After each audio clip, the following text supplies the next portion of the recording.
Hi, everyone. As a Boeing engineer, I know how difficult it can be to make your mark in a male-dominated profession. For the most part, I have been blessed with mentors and champions along the way, and I've had good experiences, but not everyone is so fortunate. Today, I am joined by four dynamic women who have also broken barriers in their respective fields. Rabbi Denise Eger is the founding rabbi of Congregation Kol Ami, an important leader in the Jewish, LGBTQ+, and West Hollywood communities. She is also the first woman ever elected president of the Southern California Board of Rabbis and is the first ever openly gay person to lead the Central Conference on American Rabbis. Lieutenant General Stacey Harris made history in 2016 when she became the first Black woman to achieve the rank of Lieutenant General in the US Air Force. 3 years later, after a distinguished career spanning more than 37 years, she retired as the Inspector General of the Air Force. Sergeant Jennifer Grosso became the first and so far only woman to ever be selected to serve on the LAPD's elite Special Weapons and Tactics, or SWAT, team. She was a member of the SWAT team for 10 years and now is a sergeant with Hollenbeck Division Gang Enforcement Detail. Dr. Carol Geffner is a nationally recognized speaker and thought leader on organizational change. She is a professor of the practice of governance, management, and policy, and is the director of the Executive Master of Leadership program at the USC Sol Price School of Public Policy. So welcome. It is so good to have you. So I know I've just went through the very short bio of all of you, and even just reading this, I am just so honored to be here with all of you.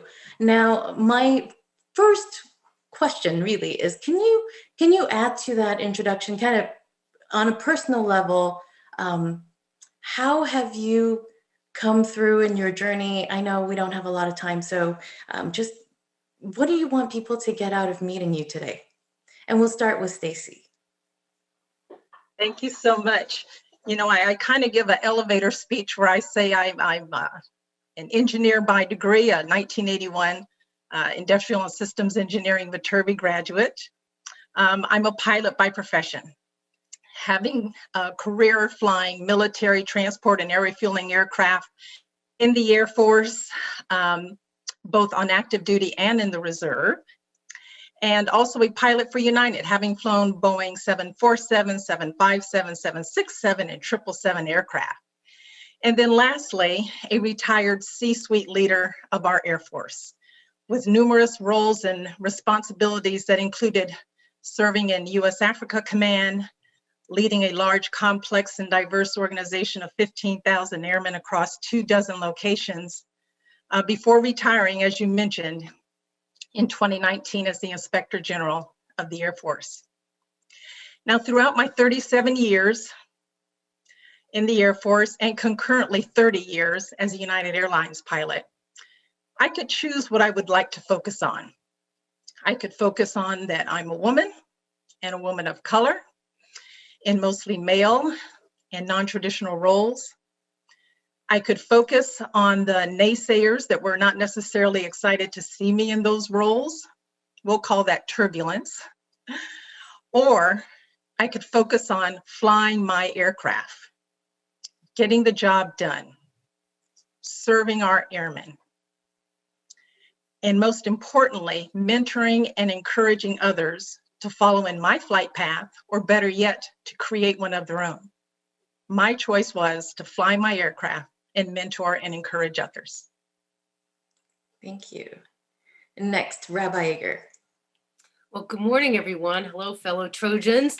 It's great to be here with you all. And I think for me, my career has really been about being present with others, to be there in people's times of crisis and in times of joy. As a rabbi, I've served in West Hollywood as the founding rabbi of Congregation Kolami for nearly 30 years.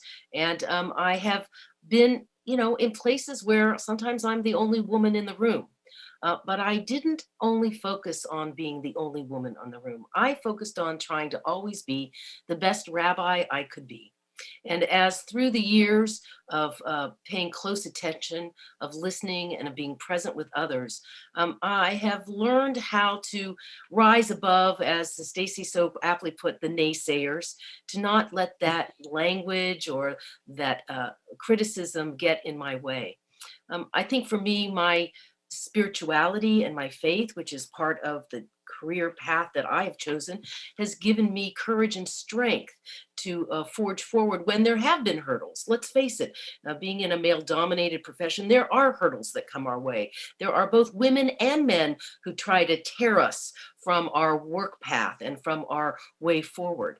But I have never tried to pay much attention to those naysayers, I think because my faith has sustained me. And so at this part of my life, while I continue to be the senior rabbi of a congregation in West Hollywood, I have expanded my work. I'm the coach and principal at Resilient Strategies, training other clergy and being a coach for other clergy, as well as nonprofit executives. I've authored several books, one about women in the ministry, about the challenges that women have faced, both as rabbis and pastors and ministers, as well, and from an academic perspective.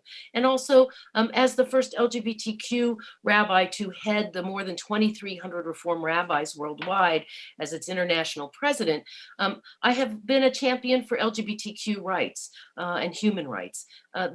I have used my platform as a way to champion the rights of others and have to champion and mentor other women through the ranks of the clergy field, if you will. And for me, that's really important.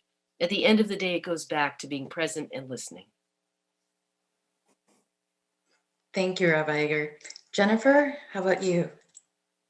So first of all, good morning. It's an honor and a privilege to be here speaking and to be among people like Stacy and Carol and the rabbi. So thank you.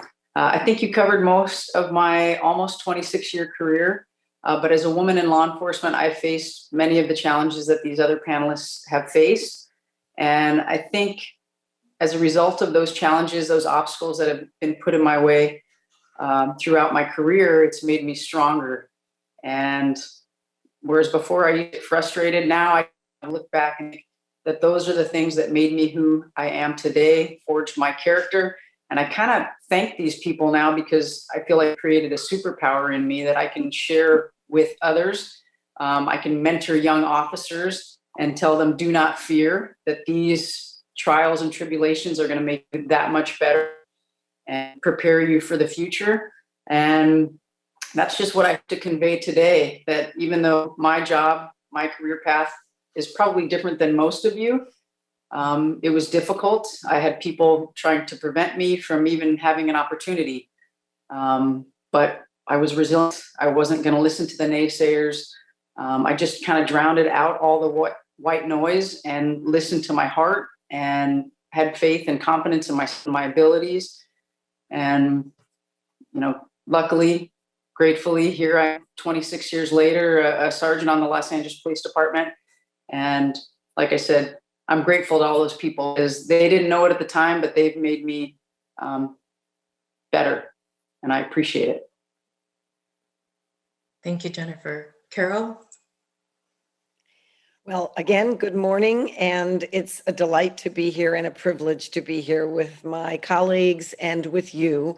Thank you for tuning in from around the globe. My career has been first and foremost nonlinear. So I think this is an important lesson for everyone. Most of our careers are not planned out. We start out young and think that we can plan it out. And then within a few years, most of us realize that it's opportunity, luck, and strategy. I mean, being a little clear about what you want to do and what you like to do. I've always been driven by a larger sense of wanting to use the workplace as a way of helping others have a greater quality of life. I can't honestly tell you that I knew that purpose when I was in my early 30s, but I knew something was driving me to do the work that I do. And that's actually one of the messages I hope to convey today, which is to be mindful of the why you do what you do, and that evolves, but the core of it probably stays pretty much the same over many years.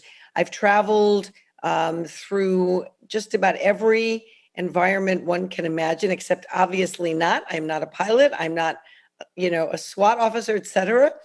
But I started in global professional services.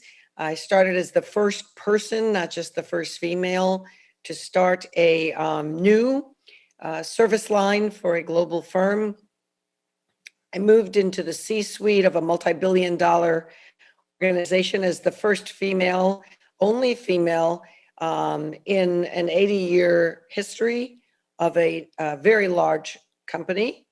And then, since then have run my own consulting firms. I've been interim CEO, COO for a number of my clients, started a healthcare consulting firm with several partners, about 9. I've stopped counting. I don't use numbers very much anymore, but at least 9 years ago, and really never anticipated coming back to one of my alma maters. And here I am back at the Saul Price School. When I was very, very young and a student, it was called something else. And I think the message here is that our careers are often unpredictable. And that's a lesson that I want to leave with everyone who's early in your careers. And that is, be focused on what's important to you, be focused on why you're doing what you're doing, and be open, because it's the openness and the curiosity that has allowed me and has allowed all of the women I know, and I happen to be writing a book about this area, so I've interviewed women across the globe. It's the curiosity and the openness that allows any of us to move forward into new terrain. So I think I'll stop there. Thank you. As you can see, I'm taking notes. So I think it would be terrible if I just keep asking you questions and try to have a conversation without really introducing myself as well. So in short, I do work for Boeing. I did not intend on working at Boeing for as long as I have, which is 22 and a half years. And I spent time on the defense side of the company. I have actually spent 4 years as a strategist. So the idea of having a mission, the idea of being non-linear about my career and being open and curious, all of that has resonated with me. I am now in commercial airplanes. So Stacy, when you said that your favorite planes, like you've flown all of my favorite planes. So it's so amazing. And right now, I am a senior engineer, and in a way, I feel like I'm kind of up against this. I am good at what I do. I bring my best, and it seems like now I hit the expectation, and I can't change other people's perception of what I can do. So with that, I kind of want to lead into some things that you guys have all touched on, which is, how you think about your mission and how you enter a space. I mean, we've all had transitions. How do you decide what part of yourself to bring, and how you lead off when you meet new people, when you do new things?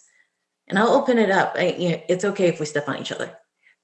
Well, I love Carol's notion of curiosity. I think that I like to be curious about the people that I'm with. I'm energized by people. I love hearing their stories. And when I enter a space with new people that don't know me, I start by asking questions. I want to hear their story, and hopefully it will offer an invitation for me to share a little bit about my story. It is in the relationships that we have with other people where great things happen. And for me, that's almost the holy moment. Mm. Hi, this is Stacy. I'd like to piggyback off of that, Rabbi, because what you said is so true. You know, I have taken great pride throughout my career to show up. You know, and when you show up for people that you serve with, you know, and I pride myself on being a servant leader that you serve with and learn from them, then you can figure out the commonalities and what you want to share that will help them be a better airman, a better person, you know, a better parent, a better mentor. And so that's what I have gotten the greatest joy of is showing up and being present, just like you said. So this is the awkwardness of Zoom. I don't, so this is Carol. And I would say, given that there's such a large range of ages represented today in the audience, I would say that we all have to learn how to show up. When you're early in a career, the way I did it and was not always the best. What I say to younger women is, first of all, show up in a way that is authentic. And what I mean by that is, don't try to be someone else. Don't try to be, let's say, your boss. You need to be very, very, very, very aware of who you are. That's, pardon me.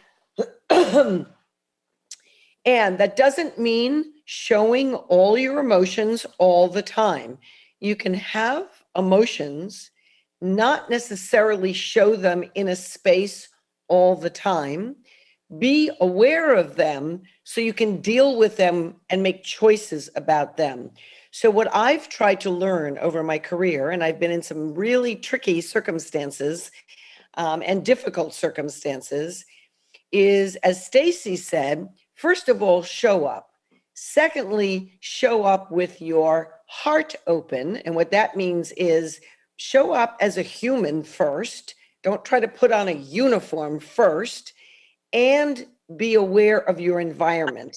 And I think that's a great segue into Jen, because she's probably going to say the uniform really matters. So this is a go, Yes. Jen. Take it from there. Yes. Carol. So as a frontline supervisor, as a sergeant of police, and hopefully inspiring and motivating uniformed police officers in the city of Los Angeles. I mean, we are the most visible form of government. Paying attention at all. We made some mistakes. And this is a very difficult time in law enforcement because a lot of officers are unappreciated. And even though they haven't made some of these monumental mistakes and unfortunate things that have happened across the country, they're being blamed for it. And so when I show up to work, I show up with my A game. My job to inspire, to motivate, to remind these that they appreciate them, that respect them, that serve a vital, noble role, and they need to learn not to let themselves get down, and to remember what is, what their job is. They show up. It is pretty likely that they're interacting with a member of the public that's having the worst day of their lives. So they too need to bring their A game. And so for me to encourage them to do that, I lead by example. And so I show up with a positive attitude, even if I'm a bad day, an off day. Sometimes I'll have a little pep talk with myself before I get out of the car and head into the station, because these officers, they're paying attention. I mean, they're already trained observers, but they notice everything. And so I try not to have a bad attitude. I try not to have a negative attitude. Again, as a leader, I feel it's my motive and inspire them in sometimes what is a thankless job. And I too, Carol, have been in situations, and it's important that you never let them see you sweat. Sometimes I just take a deep breath and give myself to kind of self and know that these young officers are looking to me leadership and guidance. So when I show up, those are all the things that I'm thinking about. Go ahead. Yeah. I'd like to piggyback on something Jen just said about, taking moments sometimes in your car, taking a breath. I learned a lesson many, many years ago that piggybacks on what Jen just said. And that is, as you move into leadership roles, formal leadership roles, people are watching. And you don't realize it, and you don't realize the influence you have just by showing up. So what Jen said is really, really critical. And that is to if you're going into a meeting, if you're coming out of your boss's office, if you're coming out of a meeting and you're upset, it's really important to learn how to put on a positive persona and, again, deal with your emotions, but don't deal with them in the moment, because everyone's watching, and you might show up out of a meeting looking tense or looking upset, and someone else might interpret that as meaning something is wrong with the business, that there's a problem with the business. So I just wanted to underscore that. I think it's really important. I think this is a really powerful conversation because, our lives are so busy and we're pulled in so many directions, and, we're working, and many of us are parents, and we have to deal with spouses and partners. And there are a lot of pressures on everyone these days, and fears and worries about our society and our world, the racism, the homophobia, that for Jen's world, they're putting their lives on the line every single day when a police officer goes to work. So we have to learn to take self-care and to take deep breaths. And, as a person of faith, I'm lucky. I have a faith tradition, Judaism, which provides me with opportunities to pause and reflect in prayer. I'm not suggesting that's for everyone, but what I am suggesting that there are techniques that we as leaders can use to modulate, as Carol says, our emotional responses so that we don't act out from that place of fear or anger or hurt, but rather to take pause and to take good self-care of one another and of yourself.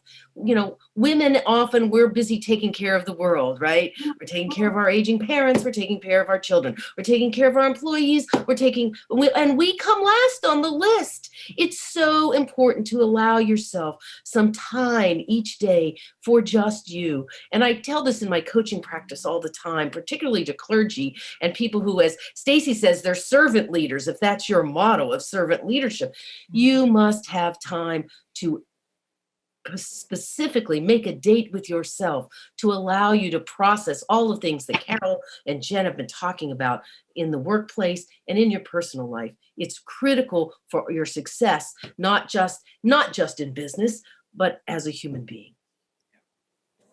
So this is perfect because I keep hearing, and I've experienced it for myself, that over time, because of things that happen and because of our experiences, we eventually come to a place of resilience. And we all get there differently. And I think we all have things to share, and we've already kind of started tackling some of this.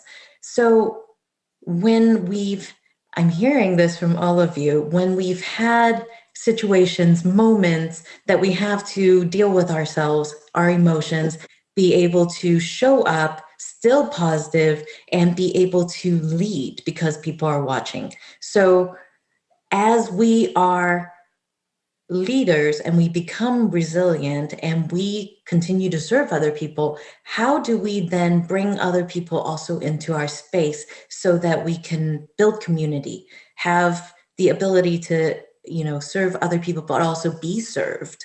Like, how do we do that? I mean, there are the naysayers and all those maybe negative things that happened in our career that got us to this space.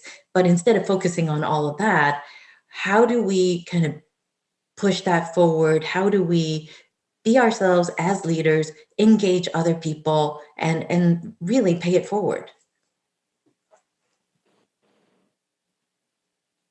Hi, well, this is Stacy. So I absolutely agree with what you're saying as far as just, you've got to rally your people. So I will just give an example. So as the Inspector General of the Air Force, there's probably two sets of people that military people run away from. One is the Inspector Generals, and the second is law enforcement, right? The OSI, Office of Special Investigations. Both of those fell under my command as the Inspector General. And when I got into the role, what I wanted that role to be viewed as is as a helping organization, one that you would run to, one that you would trust, one that you would be able to sit down and be able to share things that are happening to you that you believe need to be investigated, or there's processes that need to be looked at. And so what I had the best time doing, and this was just showing up, is that every single base visit I did, I sat down with the commanders. That's part of the role, the subordinate commanders. But I wanted to sit down and have lunch with the most junior airmen, the ones that are just unfiltered, that will just say whatever comes out of their mouth, and sit down and find out, what can we do as an enterprise to build your trust? What are the concerns that you have? And once again, showing up and them seeing someone who cares about them change the conversation every time. So let me piggyback on something Stacy just said, and I have a feeling this is what I'm about to say is shared by all of us, Rabbi, Jen, Stacy, and that is caring. So Stacy, you just ended your sentence with that. I'm going to start the sentence with that. I would say that it's really important to care about the people around you. I mean, this might sound superficial, but you really need to want to hear the stories. When you come into a space, even if you're in an organization you've worked in for years and you're just changing a job, it's really important to want to listen. And unfortunately, the more senior we become, the more we're used to talking. So you, as a leader, need to ask and need to genuinely care about the people who are working next to you, for you, and people who are stakeholders, because their perspectives are going to be different from yours, and that will help you understand what's really going on in the enterprise. I'm going to stop. I'm so glad to hear you say that, Carol, because, and Stacy, this is as I opened this morning, was about I'm a listener, and I got into being a rabbi because I care about people's stories, and that is a through thread, not just as a rabbi, but as the head of my staff, as a head of an organization. I always want to make sure that I know not just the fellow people in the C-suite. As Stacy said, I want to know who the people come in at night and clean the offices. I want to know their stories. They're a vital part of my team, and their family story, their story, and what they're going through is critical. So, we can't just always be focused on getting ahead and getting past the next person to get to whatever position we want in our work life, because they're people. They're not things.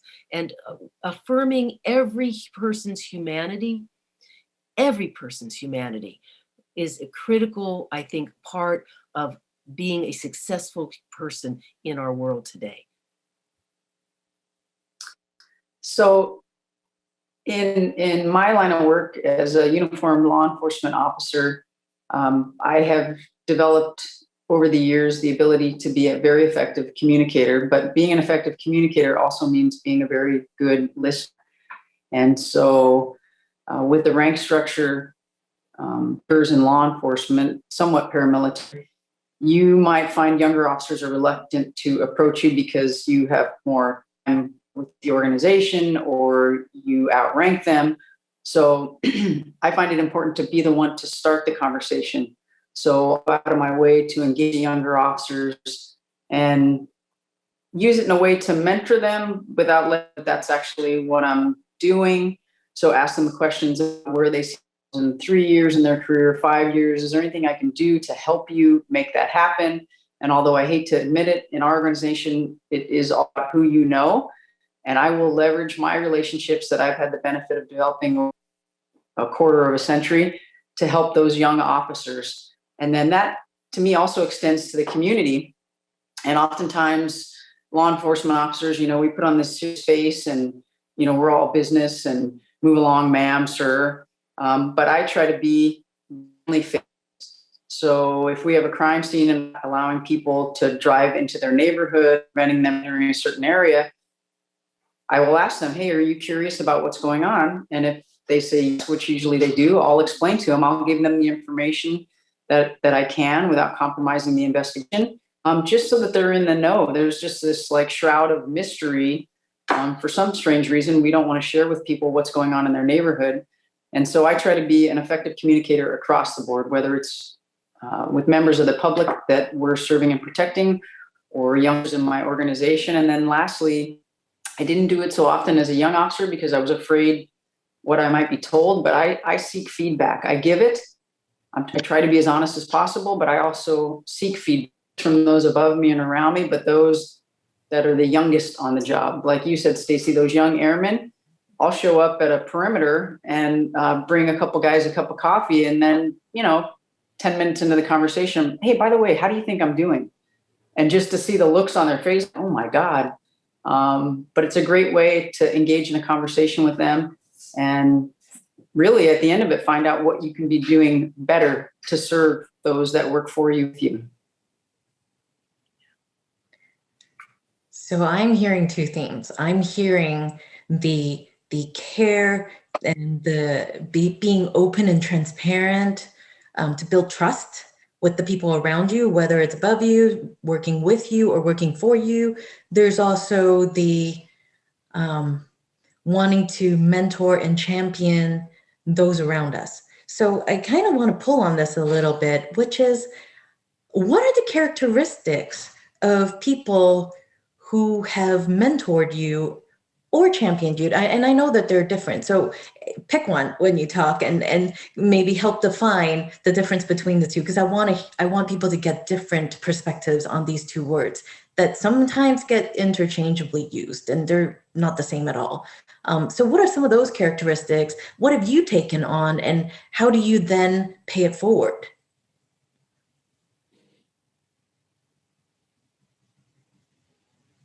I want to just say, I seek out mentors. It's not just championing younger colleagues, younger people. It's also about, I continue today to seek mentors, and my mentors are all ages and all socioeconomics and all political identities and races and creeds. This is not something that you just do once in your life as a young person, perhaps, but to have mentors throughout your life, because if we're authentic, we're always should be learners, and we can be better leaders if we're always learning. So for those that I am their mentor, all of the things that we've talked about today about listening and showing up and being present and being curious are really critical pieces of when I mentor. It's not about me telling somebody how to do it. They're going to have their own path.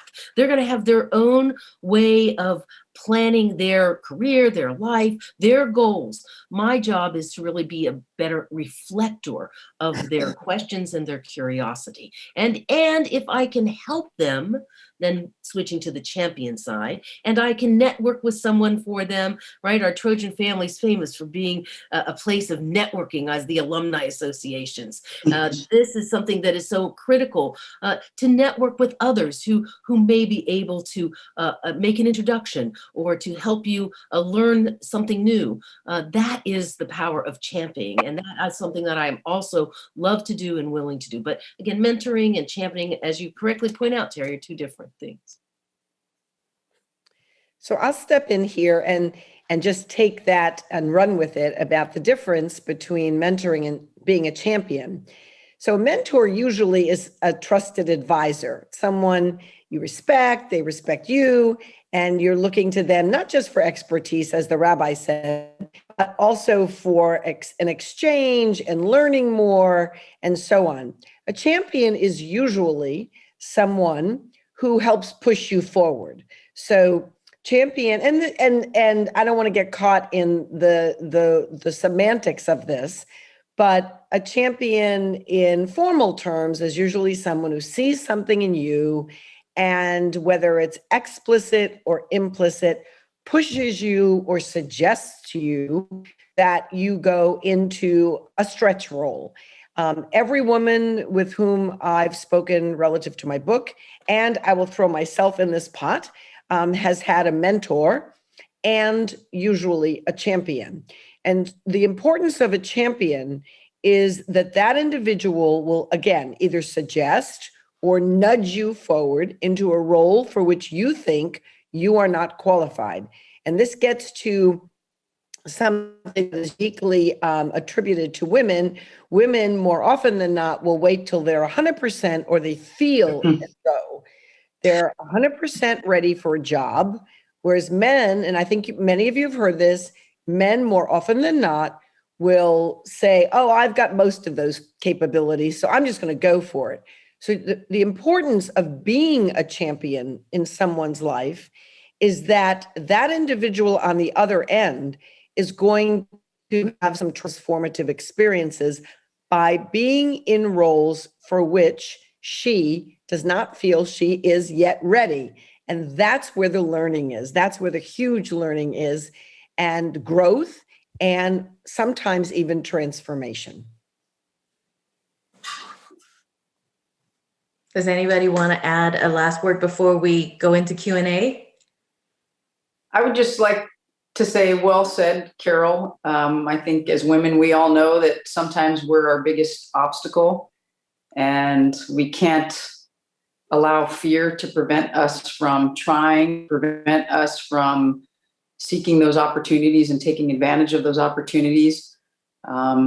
And seek out a mentor. If nobody's reaching out to you, like the rabbi said, seek out mentors, whether they're older than you, younger than you, somebody that can help you along the way.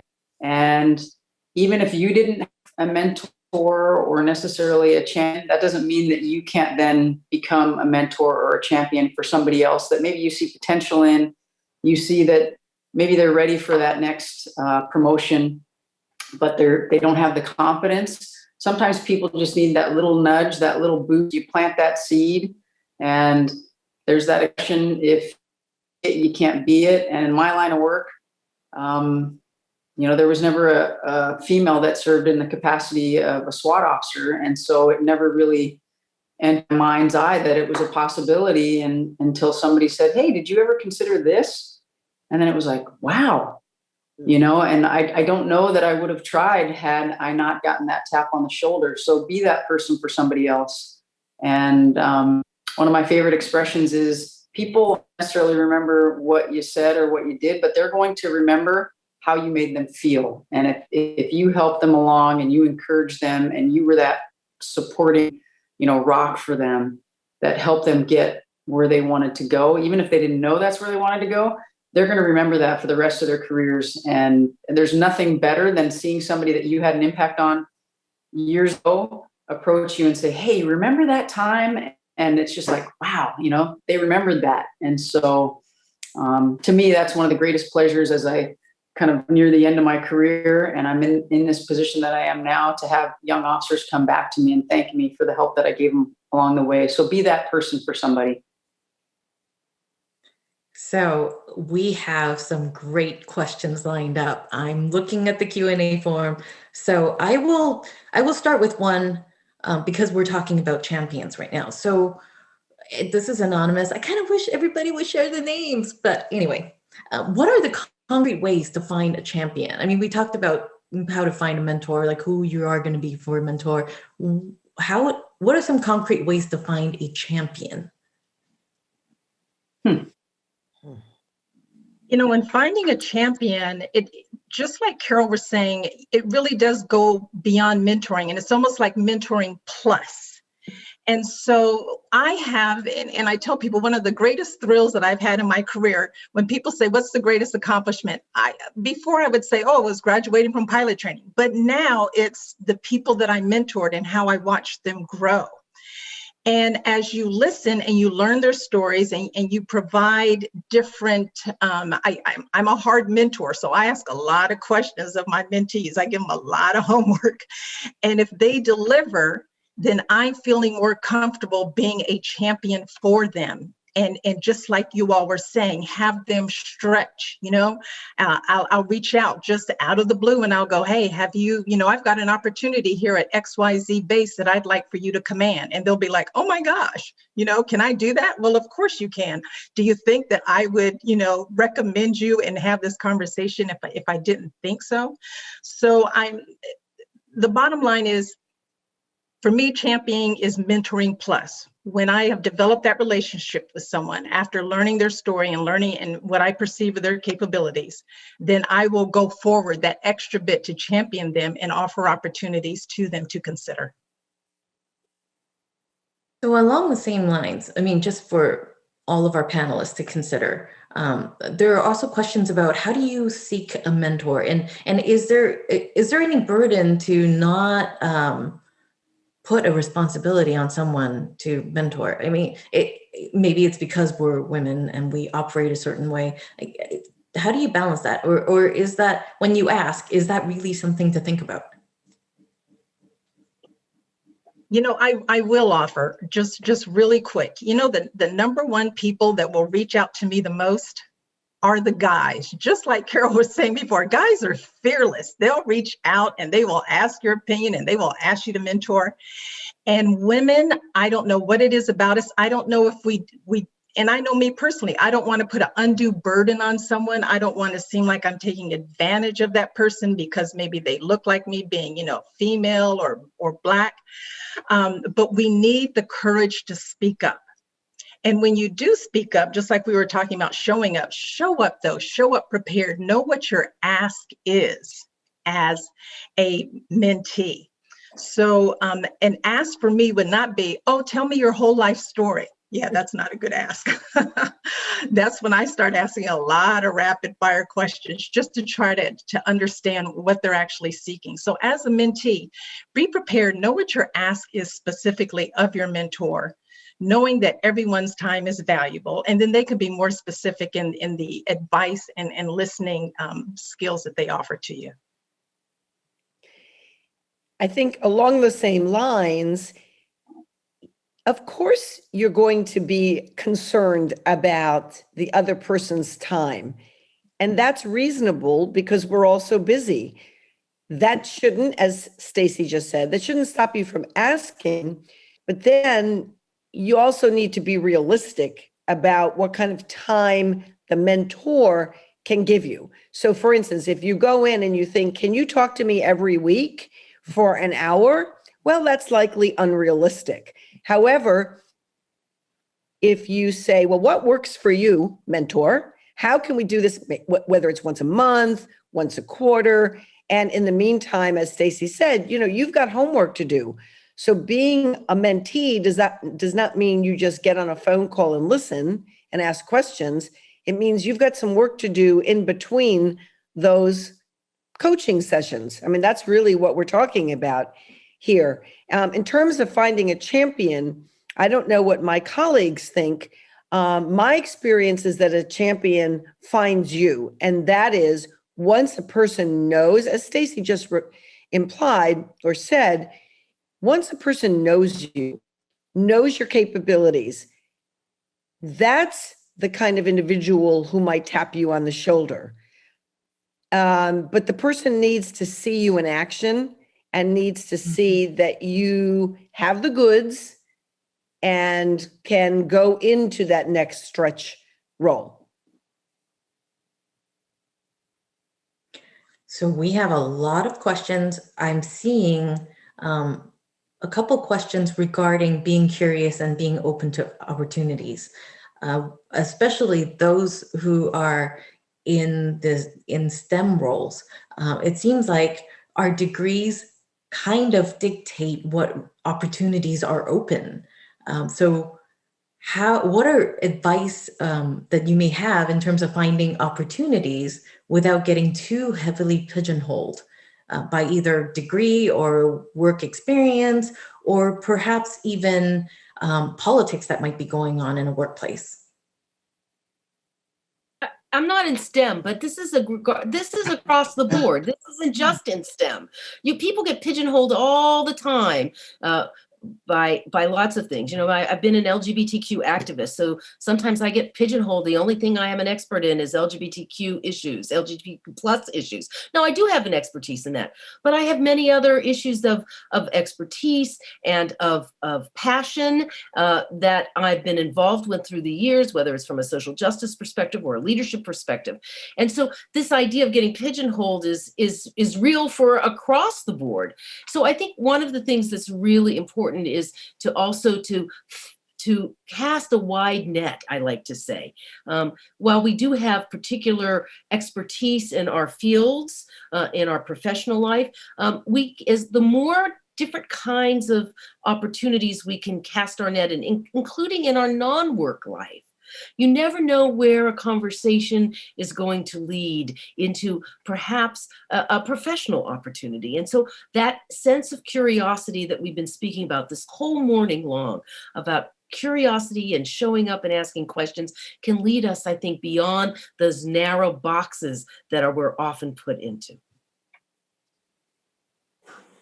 I will give a plug for STEM because I'm so proud of the Viterbi School. I believe it was 2019, 50% of the freshman class was women. How awesome is that? So when you start thinking about solutions and widening your aperture and broadening your aperture, why wouldn't someone want to be an engineer? When you start thinking about, and Dean Yortzels articulates it perfectly. He calls it engineering plus. So engineering plus medicine solutions, engineering plus food scarcity solutions,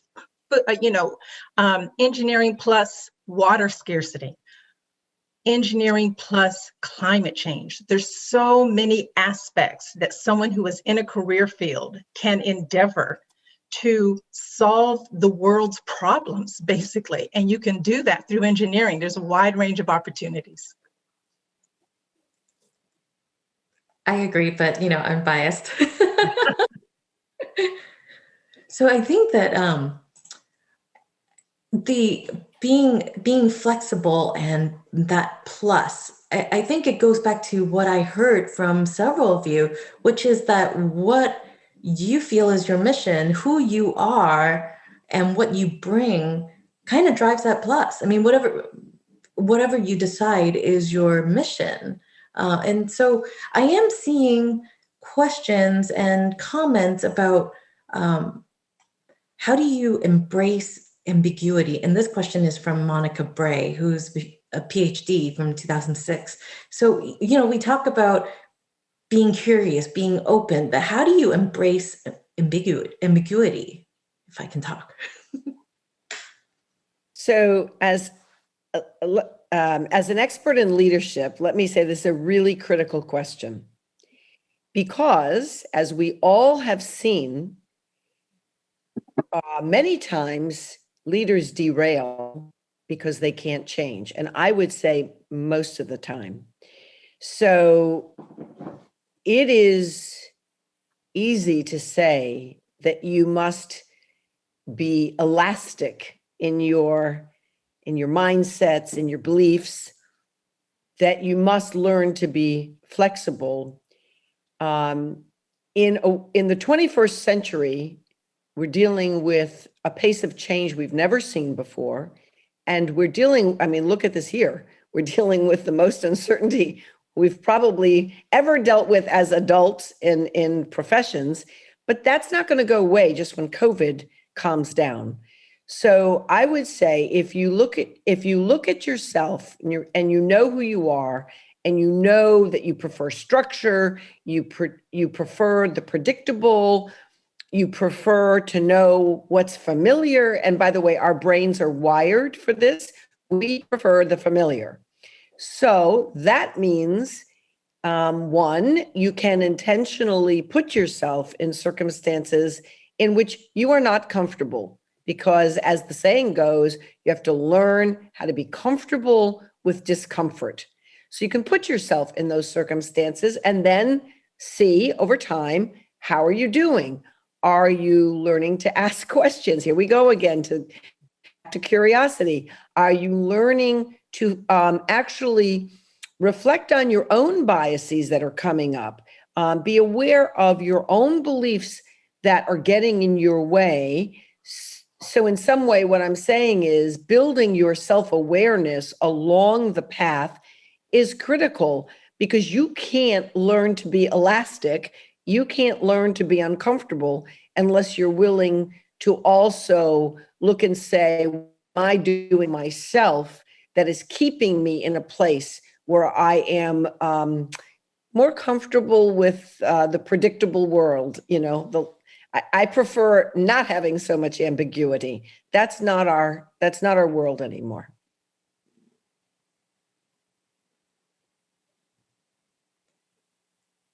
So there are a few questions here that I'll read one, but it represents several on this list.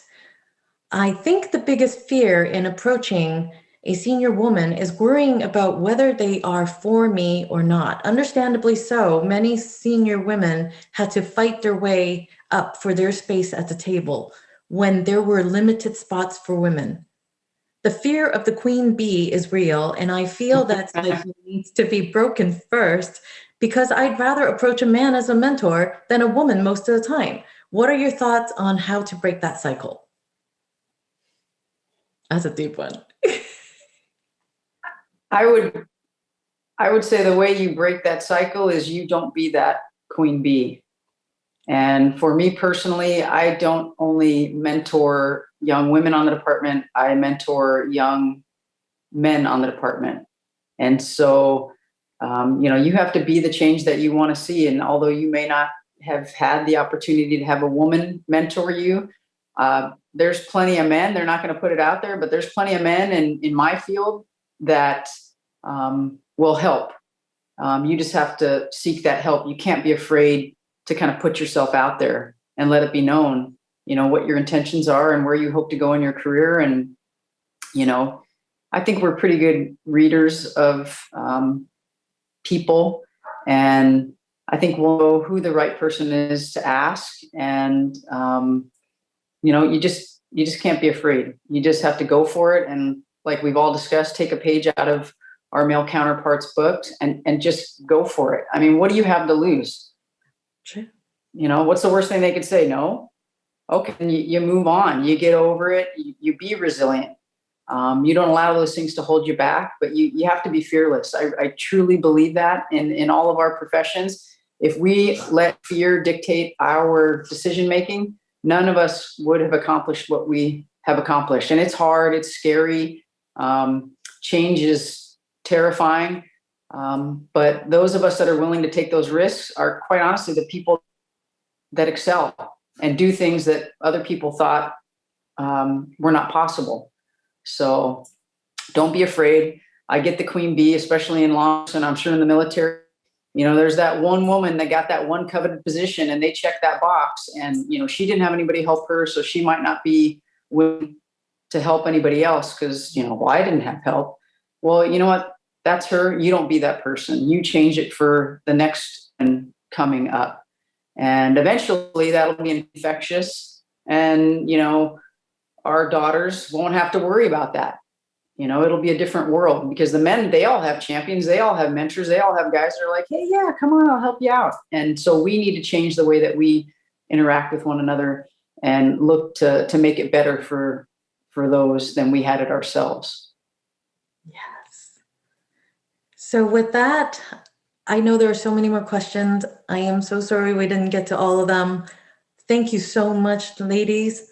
Stacy, Rabbi Eger, Jen, Carol, I am so honored to have shared the space with you and to guide this conversation. Thank you so much for your time. And with this, we are calling an end to this panel. Thank you so much. You. Thank you. Thank you. Thank you. Thank you.